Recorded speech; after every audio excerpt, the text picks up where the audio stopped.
Pogba Iya, kadang lupa ditaruh diri dia.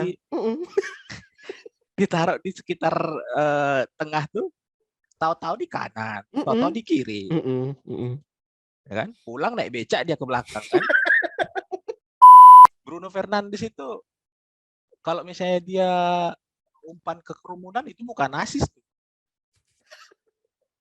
Ya kan? Orang siapa coba yang Iya, bisa 100% setuju betul, sama itu? betul. Yang namanya eh, passing kemudian terjadi gol ya asis secara teknikal Tapi kan. tapi kalau kita ngebahas ngebahas tentang statementnya Coach Justin yang ngomong kalau umpan ke kerumunan itu bukan asis, terus menurut kamu Beckham pas dia nge-crossing itu termasuk asis, dia termasuk asis atau enggak? Nah, kalau dia itu pemikirannya tergantung langsung ke orang yang cetak gol atau bukan. Berarti gini, berarti dalam konteksnya Beckham udah tahu dia harus ngumpan ke siapa gitu. Sementara Bruno Fernandes dia Iya, nggak tahu dia mau ngumpan ke siapa gitu. iya. Kan orang Hmm. sebenarnya kalau misalnya kenapa Beckham itu dianggap spesial lah dalam hal asis itu karena kayak dibilang orang kalau Beckham umpan itu bolanya yang Mengarah ke orang. ngikutin kemana ke Ngikutin, orangnya iya iya langsung iya. kan. Iya iya. Mau Bolanya nyari dimanapun kayak orang misalnya gitu. bola nyari orang. Karena memang momennya pas lalu yang nerima bisa terima sempurna umpannya kan. Coba kalau Mhm. misalnya Beckham masuk di zamannya Welbeck, dia umpan sebagus apapun, Welbeck nggak Iya. bisa terima tuh, Iya betul. kan? Heeh. Nah, terus Jadi terus kalau dalam konteksnya Bruno Fernandes, lini depannya MU bagus gitu kan, strikernya mm, bagus. Apakah memang umpannya Bruno Fernandes yang belum nyampe di standar standar atas buat dikategorikan sebagai asis apa gimana? kalau menurutku karena faktor dia main di Liga Inggris. Maksudnya gimana? Pertanyaanmu kan, maksudmu gini kan, Hmm. anu apa? Kenapa Bruno Fernandes lebih sering umpan ke kerumunan kan? Mm, mm, mm, mm, Ya kan? mm, mm. Jadi karena memang model gaya permainan Liga Inggris sekarang itu lebih rapat, Om. Iya sih. Lebih Bukan salah si bukan salahnya si Bruno Fernandes. hmm, Coba dia main di Liga Italia yang agak lebih lebih longgar, lebih eh, wide, lebih melebar longgar ininya. kan. Hmm. Tapi kalau menurut itu kalau gaya permainan di tim Liga Inggris sekarang itu lebih rapat. Itu kenapa gaya main Liga Inggris lebih rapat sekarang itu gara-gara ini pelatih-pelatih Jerman itu semua. Nah, kan ada Sama si sebabnya. Jadi iya. kalau misalnya cobalah dulu dicari pemain yang di Liga Inggris yang bisa ngumpan kayak dulu zaman-zaman Beckham. Paling cuman KDB aja, De Bruyne aja yang memang passingnya juga dia kalau ini nggak tahu ya secara statistik ya lebih banyak true pass atau long pass ya. Hmm. Kalau KDB mungkin dia memang levelnya sudah beda. Dia dia bisa lihat di mana posisi strikernya kan. Mm-mm. Cuman kalau memang dari gaya permainan, faktornya kenapa bisa Bruno seperti itu karena dari gaya tim-tim di Liga Inggris sekarang. Ah, Sampai 9 awal-awal 2000-an aja iya, awal bertahan. 2000-an aja iya. Makanya bisa itu Beckham. zaman-zaman dulu Beckham Iya, kita mm-mm. lihat kayak gitu.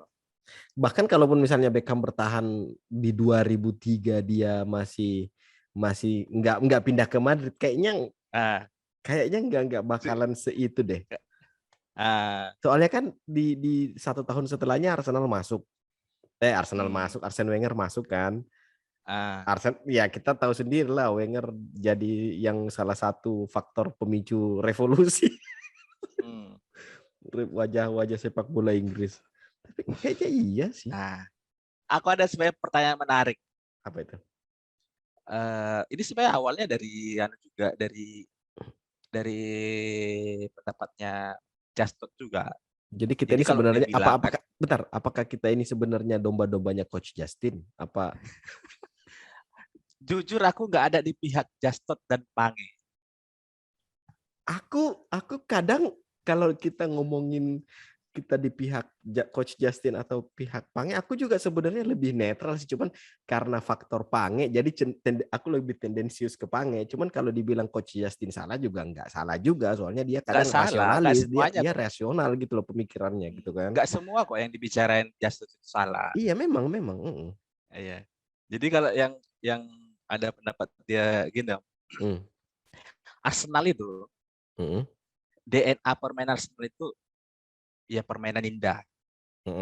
Itu sepakat saya. Ya kan? Aku sepakat Mm. di periodenya Arsene Wenger. Betul.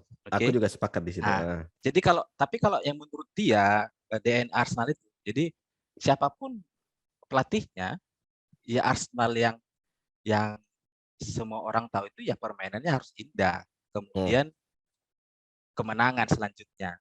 mm, Kalau menurutmu lah dulu kan, mm. jadi sama juga nyambung juga ke MU nih yang dibilang si Evra tentang Ragnik. United Kamu dengar DNA nggak? ya betul. Ya. AA. Ah, Ragnik ini yang baru datang terus mau langsung mengubah gaya permainan United dibilangnya gitu kan. Kalau menurutmu lah emang kalau misalnya kita kenal Arsenal itu dengan permainan cepat kan, mm, zaman-zamannya Hendry, Pires juga mm, kan. mm. Kira-kira memang akan tetap harus seperti itu walaupun siapa pelatihnya. Kalau kita ngomongin ini sebelum tahun 2010 iya. Hmm. Tapi dalam satu dekade terakhir ini sepak bola udah jadi industri, kita udah nggak bisa ngomongin masalah DNA dan identitas klub. Tapi kalau Berarti berarti harusnya ya gaya permainan tim itu ya tergantung pelatihnya kan? iya, kalau aku sepakat di situ. Terlepas dari yang namanya DNA itu, tapi nggak harus juga. Tapi di satu sisi si pelatih yang nangani klub ini mau ya harus tetap punya filosofi gitu loh. Dia harus berpegang seenggaknya kalau Hmm. misalnya klub besar, dia harus punya basic ngerti filosofi Hmm. klub itu seperti apa. Filosofi klub ini kadang disalahartiin sama DNA klub lah segala macam lah, gaya bermain lah. Bahkan kalaupun misalnya kemarin yang tadi kamu ngomongin soal Evra kan, Hmm. saya tuh bingung sebenarnya Evra referensinya dia United DNA itu sebenarnya apa gitu loh. Iya.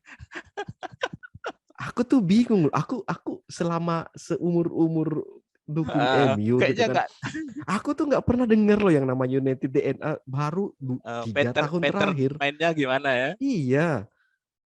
Eh, Kalau United Way, iya ada namanya United Way. Tapi kalau United DNA itu apa sih sebenarnya United DNA?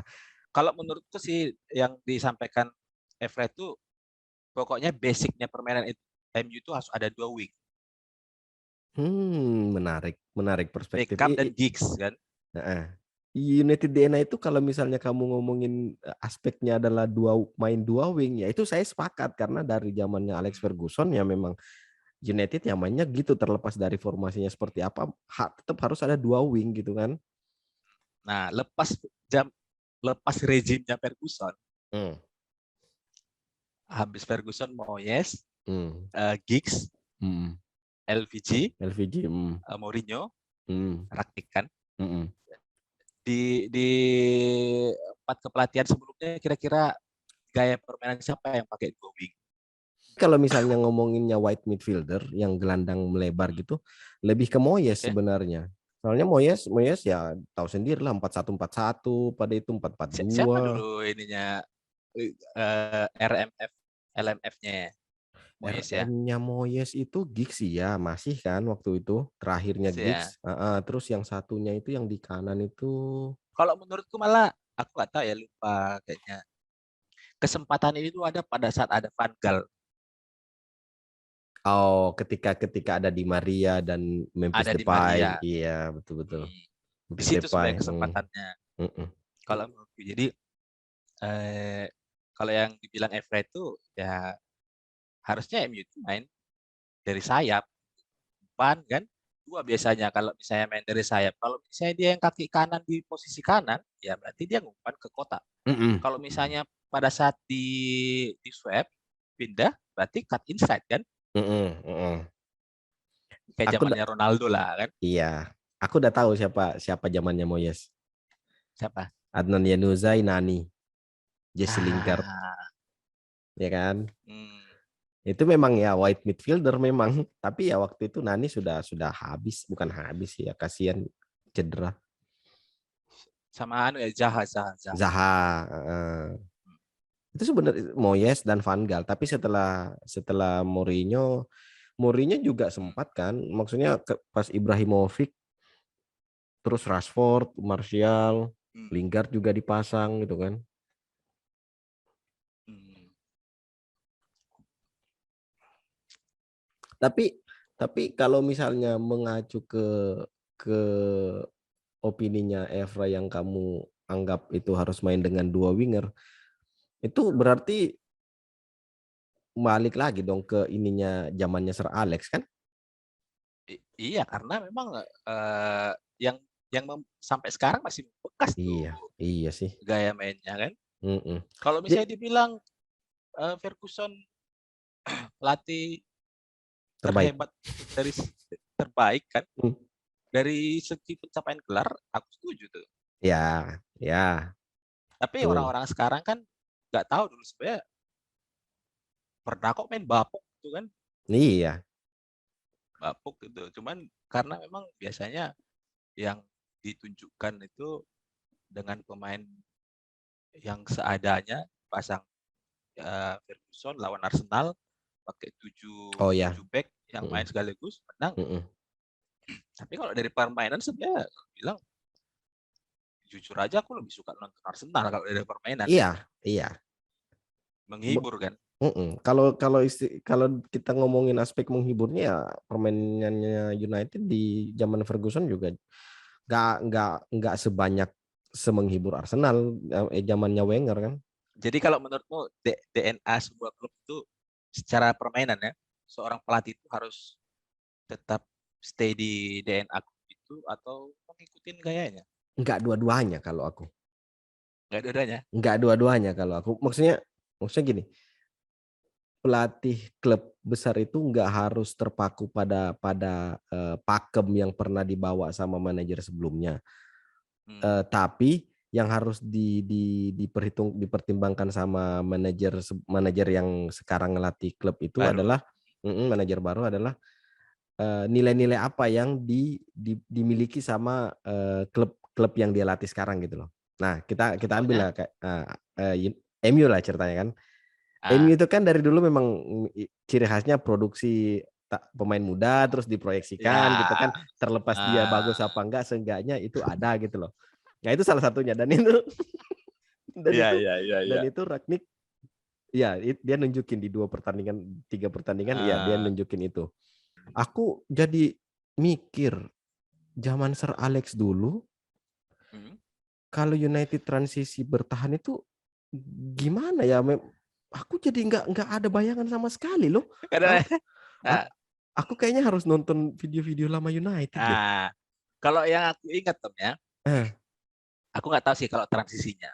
eh, Tapi kalau yang aku ingat jelas zamannya Ferguson, kalau udah main big match, dia pasti main 4-5-1. 4-5-1. 4-5-1 kalau big match. Mm-mm. Dia pasti numpuk tuh di tengah. Tapi kalau misalnya lawan-lawan zamannya Sheffield United apa itu kan, di Mm-mm. situ dia baru 4-4-2. keluar iya Hmm, 4-4-2. Basicnya sebenarnya tetap itu. Kalau misalnya 4-4-2 kan lebih mudah ke 4-5-1. betul, betul. 4-4 satu satu 1-1, kan. iya betul. Ah, ah. Jadi kalau yang aku ingat betul kalau Ferguson itu bedanya kalau di big match dia pasti main itu. Tapi Aku kalau misalnya masalah transisi saat dari menyerang ke bertahan, mm-mm. kayaknya memang perlu nonton dulu lagi tuh. Iya, aku ada beberapa video yang FA Cup, yang Nah, final champion, yang hmm. semifinal champion kayaknya juga aku punya itu. Aku penasaran jadi Nah, gila ya itu ngerasain banget itu loh perkembangan sepak bola dari yang kita cuman sebatas nonton, selesai hmm, menang, ngopi di Burjo dan sampai hmm. sekarang dipikir sepak bola tuh kita harus merhatiin ini transisinya kayak gimana, ini Nah, itu kayak sebenarnya gini kayak gini. Ini apa sih sebenarnya? Ini salah sepak bola satu. buat dinonton apa buat dipelajari apa gimana sih aku? Tapi ada satu sebenarnya pertanyaan dari saya Hmm, terkait model-model ruang taktik yang analisa begitu. hmm, Apakah itu memang suatu pattern yang lahir dari sebuah latihan atau kebetulan?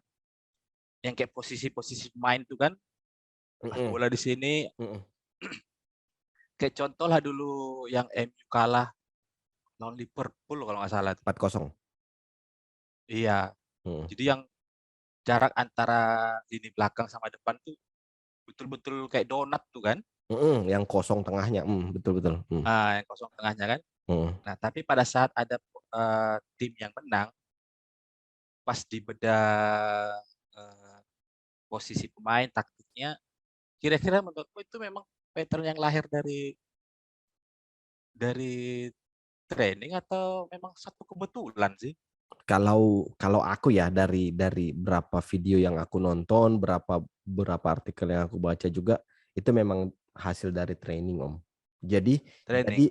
jadi kalau kayak Guardiola kan, itu Guardiola itu dia kayak ada teori sebelum praktek. Jadi ada yang namanya positional play.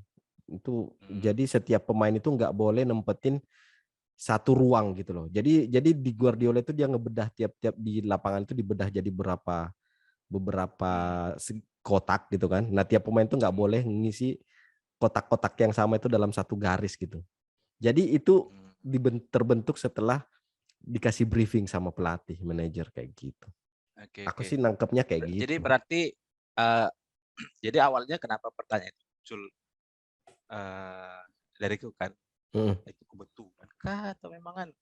Berarti kalau dari penjelasan tadi Mano, tergantung kalau misalnya ada tim yang pada saat ternyata kalah mm, dan kalau kita lihat dari analisa taktik sebelumnya mm, eh, nggak terbentuk seperti itu pola-polanya, hanya gagal eksekusi aja berarti. mm, Padahal sebenarnya taktik itu sudah ada. mm. Nah, oke, oke. Kayak Saya gitu. sempat kepikiran kayaknya kebetulan aja nih, bukan Aku juga kok awalnya bisa mikirnya pas kayak gitu. gitu. Aku juga awalnya mikirnya kayak gitu. Sampai akhirnya aku nyari-nyari referensi karena saking seringnya lihat kontennya si Ruang Taktik di Twitter, terus ada Lowry Hmm, Whitehall dari Atletik juga. Jadi akhirnya nyari-nyari kan. Oh, ternyata memang ya kayak Guardiola itu memang dia itu ada ininya kayak positional play. Terus hmm, jadi dia itu ngebagi lapangan menjadi hmm, 3 garis vertikal, 4 garis horizontal apa gimana gitu. Nah, di hmm, tiap-tiap garis itu pemain nggak boleh nempatin nggak ruangan yang sama.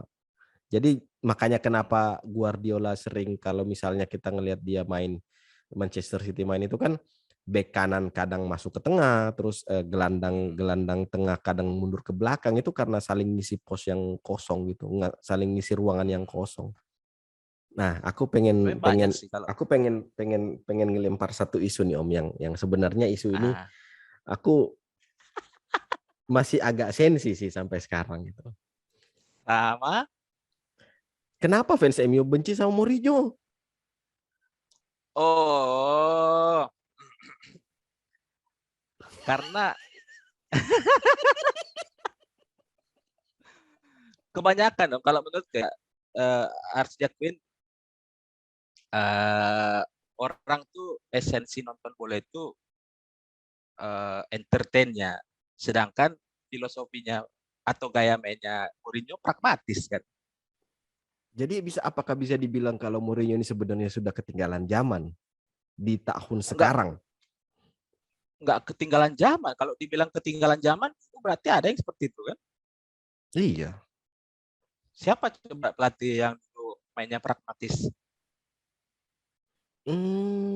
Nggak ada, cuman nggak Nggak ada ada, kan kalau nggak kalau ada. menurut dia untuk saat ini. Cuman pragmatis itu memang nggak ada menawarkan hiburan dibanding dengan permainan Iya, gaya main yang lain. betul. Iya, pragmatis itu ya tentang menang. Pragmatis kan orientasinya cuma kemenangan kan. Iya, betul, betul, betul.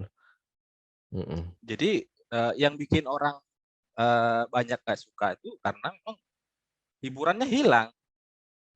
Hmm. Tapi Ya, ya. Ah, nih, Heeh. ada tapinya nih kalau menurutku Mm-mm, ya. mm-mm. Pragmatisnya Mourinho itu salah tempat di MU. Maksudnya? Kalau misalnya pragmatisnya kayak di zaman di Madrid, Hmm. yang dia pakai sistem pragmatis tapi counter attack-nya Oh iya, langsung yang kan, langsung, betul betul ya ya ya ya ya. Mm-mm, nah kan? mm-mm. Itu karena memang didukung ada Di Maria, ada Ozil, ada Ronaldo. Ya betul, ya ya ya. Nah, jadi dalam hal ini aku setuju sama si Justin, Heeh, konsepnya dia. heeh. Pelatih yang hebat itu harus punya taktik atau strategi menyesuaikan dengan di mana atau siapa pemainnya. Hmm. Mourinho dia mau pakai taktik pragmatis itu seperti kayak di Madrid, di Inter, di MU mau diterapkan. Ya nggak bisa. Karena pemainnya nggak menunjang taktiknya dia gitu. Iya, nggak fit dia strateginya ke kemampuan pemainnya, Hmm. ya kan? Di zaman Inter dia punya Schneider, Mm-mm, ya, distribusi di bolanya zaman oke. Madrid dia punya Heeh. Ozil, Betul betul betul betul betul betul. di MU siapa? Vela ini,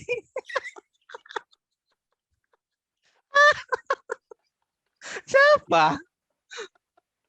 Vela ini mau diharapkan. Padahal kalau misalnya dibanding-bandingkan, aku dulu pas awal Vela ini dibeli sama Moyes tuh, yang aku bayangkan itu MU ini bakal kalau setiap dapat corner minimal peluangnya peluang Tinggi. tercipta gol itu besar, Mm-mm, ya kan? Tapi mm-mm. sampai sekarang memang kalau dibilang MU itu gak ada apa-apanya kalau udah corner, kayak Iya. cuman anu aja kayak. Formalitas. Iya kan? Mm-mm, Tapi mm-mm, kalau coba kita bandingkan dengan Chelsea ya.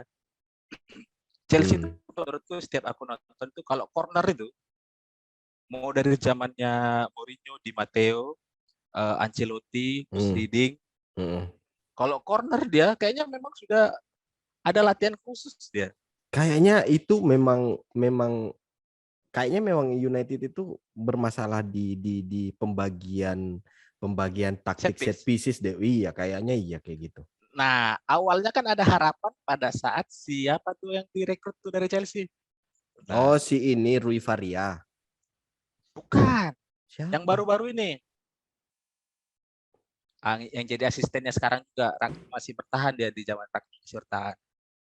Masih baru-baru baru ini. Berarti Nah, ini tuh. dibawa dari zaman Mourinho. Eric Ramsey. Oh. Oh, itu Nggak pelatih nggak Chelsea. nggak sempat kamu ini ya, nggak tahu ya. Aku nggak terlalu ini nggak tahu. Ah, jadi dia itu dikenalnya sebagai orang di balik eh, yang bikin sukses Chelsea dalam hal set piece. Mhm. Nah, di zamannya Ole ditarik tuh. Mhm. Tapi setelah dia ditarik sama aja, nggak ada beda-bedanya. Nah, jadi kalau menurutku yang tadi yang kamu tanya tadi, Yang kenapa Mourinho. orang nggak suka Mourinho? Hmm. Pragmatis itu memang ya orientasinya 80% Menang. kemenangan. Iya. Dua Nah, puluh persen yang entertaining sisanya ya. ya itulah. Nah, Hmm. tapi Kalau- aku masih belum puas sama jawaban itu sebenarnya. Nah, Kalau pertimbangannya itu terus trofi yang dikasih sama Mourinho di Europa League kemarin tuh nggak begitu berarti dong bagi sebagian besar fans MU gitu. nggak berarti karena dengan nama besarnya Mourinho, MU, ya nggak berarti, ya kan? Kalau misalnya dia bawa itu kayak di apa ya, yang tim lain lah gitu, Hmm. ya berarti. Cuman karena memang ekspektasi orang, ya jujur aja dulu pada saat tahu eh, Mourinho gantiin Van Gaal tuh Hmm. udah langsung optimis tuh, Hmm. nah, kan? Terus ternyata ya gaya mainnya kayak gitu. Tapi kecuali mungkin ya, mungkin bisa jadi selain dari yang masalah entertain tadi, Mm, mungkin bisa jadi kalau pragmatisnya Mourinho ada gelar selain dari Piala UEFA tuh, mm, bisa jadi bakal diterima. mm, Nah, kalau faktor yang lain menurutku ya, mm. karena Mourinho terlalu sering dalam tanda kutip menyerang pemainnya di depan publik, lepas tangan kan, Iya, ya iya, kan? iya. Nah, orang tuh udah tahu tuh Ferguson zaman dulu nggak pernah tuh Nggak di pernah depan memang, publik. iya. Mm. Dia selalu ngebela Kecuali pemain di memang. zamannya Beckham kalau nggak salah yang Ah, dia tendang sepatu tuh. mm. Aku masih nggak puas. Aku sebagai anak Coba dombanya atau Mourinho, kayak gini aja, atau kayak gini aja supaya lebih anu kan. eh, Coba dibalik, ke apa yang bikin kamu suka sama Mourinho? karena itu tadi dia tuh cuma mikir kemenangan udah. Mikir kemenangan. Iya, aku terlepas dari dia toksik, dia memang punya visi gitu, terlepas dari itu dia Hmm, visinya terlepas dari itu dia main jelek atau enggak, tapi selama hmm, dia bisa dapat targetnya itu ya kenapa hmm, enggak gitu loh. Jadi bahkan ya. sekalipun harus melakukan cara-cara kotor ya kenapa enggak kayak gitu. Kasarannya kayak gitu. Kayak gini loh, kayak Ah, waktu it, waktu 2000 berapa sih itu yang eh, targetnya dia adalah waktu dia masih di Madrid, yang targetnya dia itu ah, bikin Barcelona babak belur di domestik itu kan hmm, itu tercapai kan sama hmm, dia yang the most hmm, most goal score, terus ngalahin Barcelona hmm, di Copa del Rey gitu kan. Jadi dia itu ya hmm, berhasil, dan menurutku hmm. targetnya dia kemarin ya berhasil gitu loh, bikin nambah satu koleksi trofi buat United yang nggak pernah dia dapat, terus nambah koleksi trofinya dia juga gitu. Kalau Mourinho toksik, iya aku akui dia toksik. Meskipun aku dombanya, tapi aku nggak sebuta itu juga sih. Tapi dia toksik iya. Menurutku dia datang ke United itu di waktu yang kurang pas sih. Hmm. Karena pemainnya juga, aduh gimana. Terus dia juga kayaknya nggak dapat dukungan penuh dari klub. Jadi Hmm. ya serba salah sih. Tapi ya udahlah mau gimana lagi. Jadi kalau misalnya dibilang masalah passion, anu, pelatih terkait kemenangan, Mourinho nggak ada yang ragukan kan. Hmm. Ininya apa, berapi-apinya lah kan. Mm-mm. Bahkan misalnya yang bikin menarik pertandingan itu kan bukan hanya pada saat sudah main di lapangan, tapi sebelum main itu Hmm. kayak udah ada war dulu kan. Ya. Nah, yang jadi masalah, Hmm. karena memang pertanyaan itu kenapa fans United itu banyak yang nggak suka, karena memang aktualnya pasti MU bapuk. Iya. Iya kan? Jadi Coba iya tanya fans memang sih. Inter, kalau misalnya orang sombong karena memang jago, wajar loh. Iya. Iya Ini ini udah dia udah toxic, sombong, toksik pula ya kan? udah toxic, sombong, juaranya cuma satu. Iya kan? Iya. Coba kalau misalnya mulai musim pertama dia juara IPL, juara musim kedua Piala Piala Eropa, ini, kemudian musim ketiga ada lagi yang didapat. Ini salahnya ekspektasi ke dia itu udah besar. Ekspektasinya sudah terlalu Cuman tinggi berarti. Hmm. iya, Hmm. coba kalau misalnya dia ya, zaman dulu di Inter sama Madrid lah, kira-kira pragmatisnya disorot nggak? Enggak terlalu. Enggak terlalu, iya. Iya. Karena memang patternnya dia jelas, dia pragmatisnya itu bertahan kuat kan, Mm-mm. tapi Mm-mm. transisi menyerangnya Enggak ada. oh, Nah, iya ya itu transisi menyerangnya udah kelihatan banget. Hmm. coba dia di kayak gitu di MU. Nah, Iya. Faktor tapi lainnya yang kalau misalnya ah, yang menurut kamu bilang karena histori dulu sering ngalahin zamannya Ferguson, iya, kalau iya, menurutku bukan itu bukan bukan ya, itu bukan bukan ya. itu faktornya. Aku apa ya? Tapi kamu nyadar nggak sih selama Mourinho, selama dari beberapa klub yang dilatih sama Mourinho itu, ada satu identitas yang nggak pernah hilang dari klub yang dilatih sama Mourinho tiap kali dia menurunin starting 11. Apa itu? Apa? Ada pemain kotor. Pasti ada satu pemain kotor yang Oh, dipasang sama dia. kayaknya memang itu salah satu syarat kalau misalnya main pragmatis. Iya. Om. Iya kayaknya buat Menurutku ya. ngehancurin Hmm. di Inter dia Karena punya memang kayak dia yang kamu bilang menghalalkan segala cara kan. iya. Di Inter dia punya Mota, Cambiaso. Hmm. Di Madrid dia punya Khedira, Hmm. Alonso. Di MU siapa lagi? Vela inilah. Vela ini.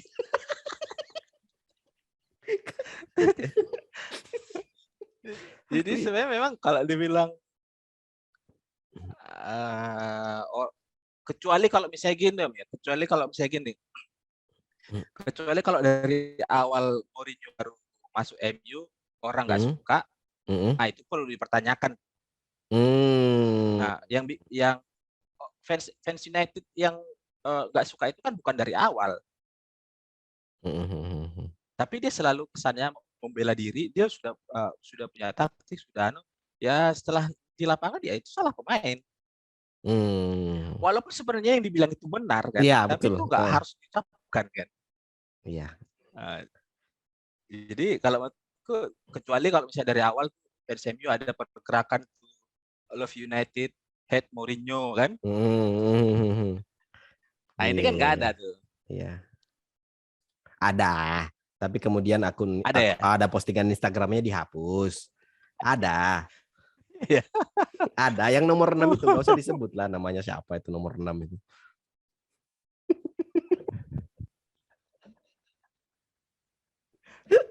Tapi dia aku akuin Pogba tuh berani juga dia yang bilang bandingkan Ole sama Mourinho tuh. Iya. Ingat nggak kamu yang kalau di zamannya Ole dia nggak bakalan kalau cadangkan pemain nggak selamanya dia di situ. Kalau Mourinho kan ya udah kan. Lu agak bermasalah, udah selesai di situ terus. Aku tertarik juga bahas Pogba sebenarnya. Gimana? Pogba. Nah, karena akhir musim ini habis kan dia kan. Kontraknya habis ya.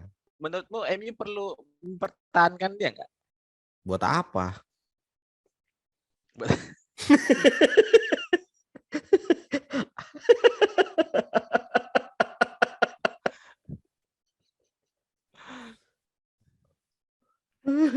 posisiku itu di Pogba itu sudah jelas dari ketika dia ngeposting Instagram terus menghapus, itu posisiku di Pogba itu sudah sangat jelas. Ya meskipun awal musim ini sempat ngomong ya udahlah Pogba berbaikan aja lah sama Pogba, tapi tetap nggak bisa Om. Iya. Maksudnya gini loh. Tapi kamu kan fansnya Juve juga kan? Iya. Kenapa? Zaman dia di Juve gimana menurutmu? Zaman dia di Juve itu menurutku gini. Kenapa Pogba di Juve itu bisa bagus selain karena waktu itu dia dipasang lebih roaming, lebih bebas, terlepas dari posisinya dia yang jadi gelandang kiri kan waktu itu. Itu faktor karena bukan karena itu, lebih ke mental sebenarnya kalau menurutku. Karena dia nggak terlalu disorot sama media, terus kemudian dia bisa fokus ke sepak bolanya. Juve lagi bagus-bagusnya. Kemudian waktu itu dia juga pengen ngebuktiin, jadi hasratnya dia buat ngebuktiin kalau United salah ketika melepas dia itu. Jadi itu salah satu faktor buat dia kenapa dia bisa jadi bagus di Juve waktu itu. Jadi yang menurutku yang bikin ya akhir musim ini cabut aja dia apa? Ya dia fokus ya. Pogba itu kan kalau kata orang-orang kan pemain yang pengen disorot gitu loh. Bukan dia pengen jadi yang paling bersinar sendiri di klub. Tapi dia sendiri nggak bisa nunjukin kualitasnya dia, bukan nggak bisa, dia nggak tahu kenapa di United kayak dia ogah-ogahan aja gitu loh. Beda banget sama ketika dia main di tim nasional gitu kan. Itu kelihatan banget. Jadi menurutku buat apa diperpanjang? Ya mungkin dia juga sudah setengah hati sih kalau ngelihat dari caranya dia gitu. Tapi sebenarnya kalau dibandingkan main di MU, di Prancis sama di Juve,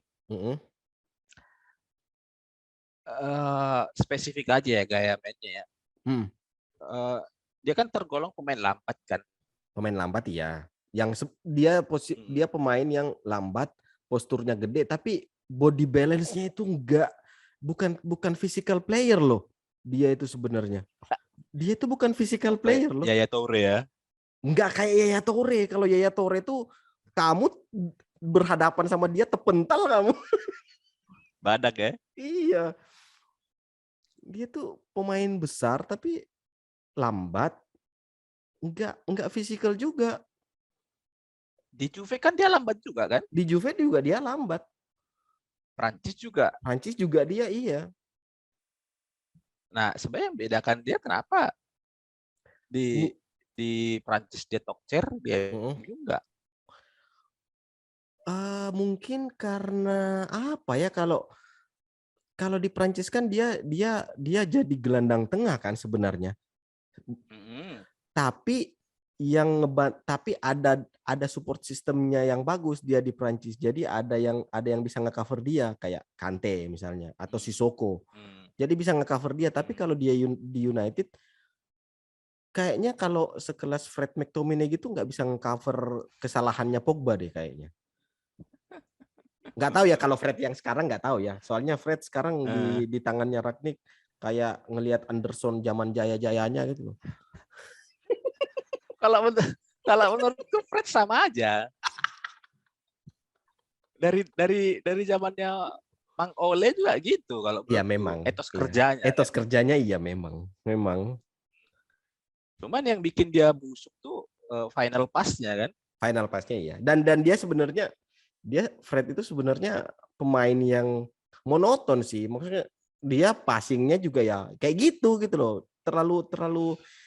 Terlalu limited, enggak visioner dia, bukan visioner, enggak variatif ke orang kan? yang memang enggak dijaga gitu kan. Bukan final pass, bukan risky pass. Sebenarnya kalau ngomongin Fred sama McTominay ya sebenarnya dua pemain itu sama-sama aja sih sebenarnya, nggak ada yang lebih, sama aja sebenarnya. Tapi kalau balik ke Pogba, ya itu menurutku itu sih. Karena dia di Prancis ada support system. Tandemnya gitu ya. Mungkin dia nggak percaya sama McTominay sama Fred kayaknya. Nggak percaya sama Fred sama McTominay. Tapi lucu gini.